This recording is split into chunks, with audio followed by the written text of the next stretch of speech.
तो आपका नाम बताएं। विकास तिवारी। ठीक है, ये कृषि बीज भंडार का नाम क्या है? मिश्रा इंटरप्राइजेस। मिश्रा इंटरप्राइज कहाँ पर है ये लोकेटेड? ये अपना आदमपुर छावनी LNCT कॉलेज के पास। ठीक ठीक। तो अभी आप क्या क्या, अभी तो जैसे सीजन एक चला गया पैडी का, तो धान के टाइम पे अपन ने क्या क्या दिया था मेनली? कोई अगर से क्रॉप का नाम और कोई वैरायटी का नाम जब धान गई थी बीज की? शक्तिवर्धक जो है PV1 में, उसका डिमांड ज़्यादा थी किसानों की। और 1886 का, 1886 को इसलिए क्योंकि पिछली बार क्या उसका रेट अच्छा गया था, बट उसमें इस बार थोड़ा सा मुझे लगता है कि नुकसान हुआ है किसानों को, रोग बहुत आए उस पर। दूसरी चीज़ सर क्या है, मैं एक एडवाइस ये देना चाहूँगा कि जब भी हम कोई भी नई फसल करें उसका बीज उपचार तो ज़रूर करें।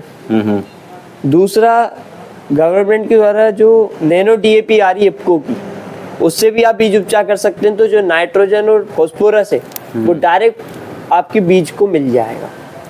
मतलब नैनो यूरिया से भी बीज उपचार? Nano DAP। नैनो DAP से, हाँ। और नीम खली जो आती है, नैनो DAP की बोतल है अपने पास? यस, दिखाइएगा नैनो DAP प्लीज। भी है।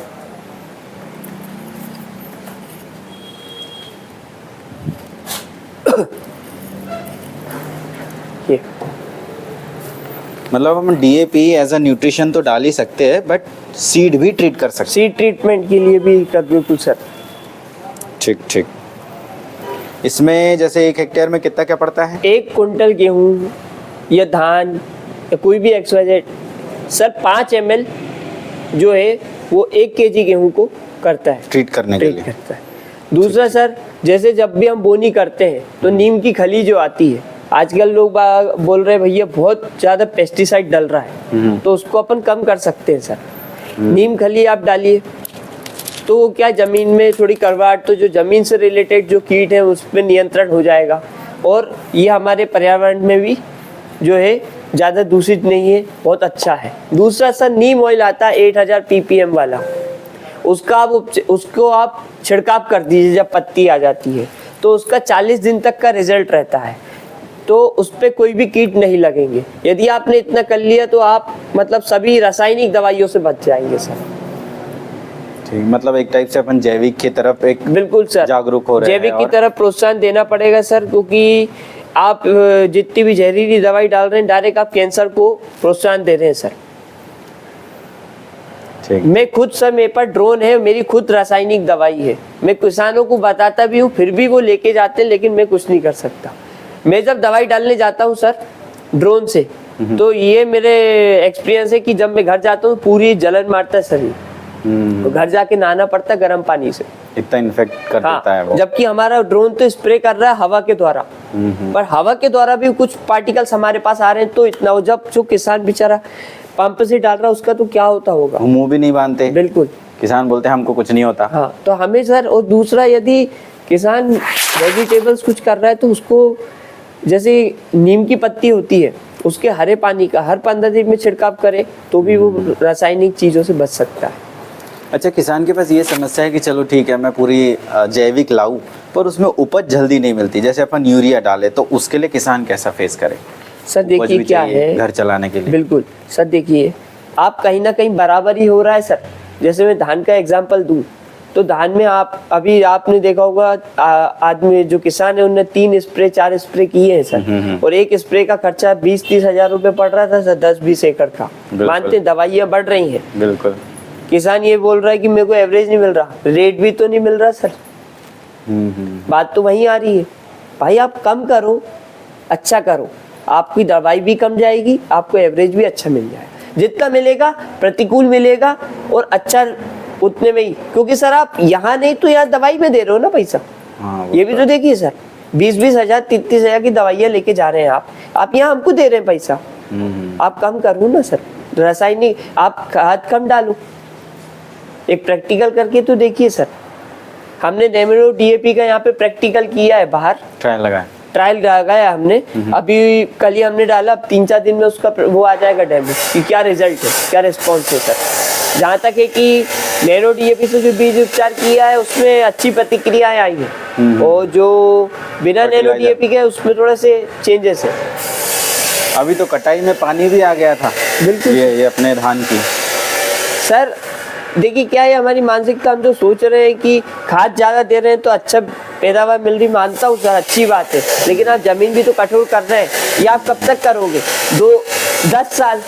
10 साल के बाद आपको 10 बोरी 1 एकड़ में लगेगी, फिर क्या करेंगे? फिर आज आप बच्चों का भी सोचो जो आने वाली पीढ़ी है, बिल्कुल उनके लिए पर्यावरण तो का सोचा आप जाए। पंजाब खाली हो गया सर इसी कारण, खाद डाल के क्या बचा सर? रेत बची है सिर्फ। हाँ, तो यही है सर, प्रकृति की तरफ आना पड़ेगा किसान को। बाकी जो भी वेजिटेबल्स किसान लगाता है उसमें प्रकृति के ऊपर जाए, उनके पास उनके खेतों पे ही सारी चीजें लगी हैं, नीम का पेड़ लगा, धतूरा लगा, सबका उपयोग करो मिलावट करके। गौमूत्र हो गया सबका, बिल्कुल जीवामृत हो गया सर, इन सबका उपयोग करेगा किसान को कहीं दुकान कहीं नहीं जाना पड़ेगा, सब घर पे मिलेगा और जो रेट मिलेगा फ्री का रहेगा सर, सिर्फ बीज का पैसा लगा, बाकी तो सब घर का है ना सर, तो कैसे फायदा नहीं होगा सर? बिल्कुल बिल्कुल। पर वही है किसान अब धीरे धीरे, अब वैसे तो कुछ बहुत कम है जो जागरूक हो रहे हैं ऑर्गेनिक की तरफ। कुछ बोलता है अभी का तो देखो, अभी तो यील्ड निकल जाए, उपज आ जाए, मंडी भाव मिल जाए, बाकी बाद में ऑर्गेनिक कर लेंगे, ऐसे देखते हैं। क्योंकि अब क्या डिमांड भी बढ़ रही है और घर ही की डिमांड बढ़ रही है, जो बाहर जा रहे हैं उनकी तो बढ़ ही रही है कि भाई ये बच्चा बाहर गया उसको पैसा भी भेजना है। एक किसान पे ये भी बहुत बड़ा क्वेश्चन मार्क है कि बच्चे को पैसे कैसे भेजे अपन, क्योंकि लिमिटेड ही एक सीमांत किसान है अपने यहाँ, जब मध्यम वर्ग से निम्न ही किसान अपने यहाँ ज़्यादा है। बड़े किसान तो चलो वो तो कर ही रहे हैं जैसा कर रहे हैं, तो वहाँ पर उनके पास ऐसा ऑब्जेक्शन आ जाता है। वैसे आपने बहुत अच्छा बताया ऑर्गेनिक के लिए। मेरे जो ख्याल है सर, मुझे यहाँ पे 3 साल बैठते हुए हो गया, मैं यही समझ पा रहा हूँ कि किसान खुद के कारण ही परेशान है, जो इतना खाद डालते हैं सर। खाद ही महंगा मिलता है सर, क्यों डालना इतना खाद? जब गवर्नमेंट ने नैनो यूरिया नैनो DAP लाई कि जब पत्ती आ जाए आप उसका स्प्रे करो, कुछ % तो रिजल्ट मिलेगा सर। वो कम में आता है, पहले साल थोड़ा कम आएगा, वो दूसरी बार आ जाएगा। हाँ, अब सर देखिए कोई भी नई चीज आती है आपको ऐसा वैसा रिजल्ट नहीं दे पाएगी जो यूरिया। हाँ, अब उसमें पहले साल तो नहीं थे भाई सर, 46% नाइट्रोजन है उसमें, और इसमें जो है आपको जो नैनो यूरिया की बोतल 8-16 का रेशियो है, तो थोड़ा तो टाइम लेगी, तो है ना सर, थोड़ा टाइम लेगी, पर उतना नुकसान तो नहीं कर रही जितना यूरिया कर रही है। यूरिया हवा में भी जाता है, नीचे वाटर टेबल में भी जुड़ता है, लीच आउट होके। बिल्कुल सर। और दूसरा इतने कीट डाल रहे हैं कि जो हमारे जमीनी मित्र हैं वो भी खत्म हो रहे हैं। हाँ हाँ हाँ, स्यूडोमोनास बैक्टीरिया हो जाए या फिर ऐसे कुछ कीड़े जो अंडे खाते हैं फीड वगैरह के, वो भी खत्म हो रहे हैं। हनी भी मिलेगी नहीं, मधुमक्खी नहीं मिल रही सर। उसका ही पूरा बैग 5,000 रुपए का बिक रहा है, सोचिए आप। जो हनी भी किसानों के खेत पे होती थी वो 5,000 में बिक रही है। उसको पहले अपन ने मार दिया इंसेक्टिसाइड यूज करके, अब खरीद रहे हैं। लोग बोल रहे हैं अब फल नहीं आ रहा, फूल नहीं आ रहा, तो यही तो कारण है सर। और सेम चीज अपन यूरिया के साथ करें, अभी तो यूरिया ले रहे हैं, फिर यूरिया हटाने के लिए फिर उससे महंगी नए यूरिया लेंगे जो ऑर्गेनिक जैविक है।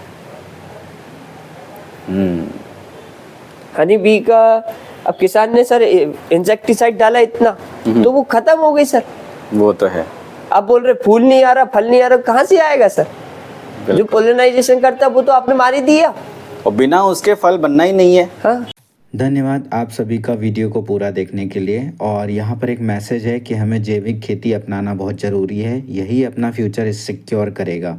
वीडियो हेल्पफुल लगी हो तो लाइक करें एंड चैनल सब्सक्राइब करें। Thank you so much.